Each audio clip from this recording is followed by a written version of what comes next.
This is the lecture for Stephen Rosenbaum's How to Be Dead and Not Care, a Defense of Epicurus. On page 220,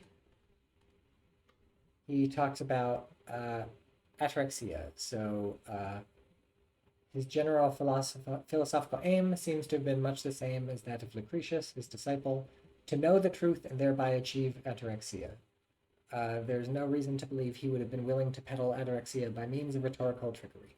So ataraxia is basically the goal of life for the Epicureans. The Epicureans are the people who are the followers of Epicurus. So Epicurus and Lucretius are the two main Epicurean philosophers.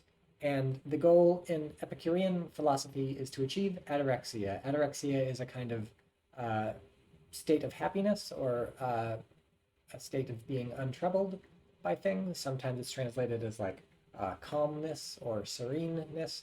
The Epicurean wants us to sort of find a way not to worry about things in life and to seek out the sort of pleasures that we can achieve without too much trouble and that don't make our lives worse.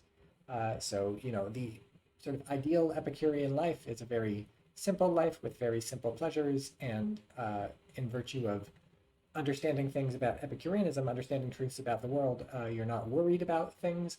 One of the main things you're not worried about is the afterlife. So you're not worried that you're going to be tormented or something like that after you die. You're also not supposed to worry about death. And for some of the reasons to see this, we can read this article. So this article is a defense of Epicurus's view that death is not something to worry about or be upset about. And so if we're not upset about death, that's one of the big worries that humans have, and that helps us get closer to achieving ataraxia.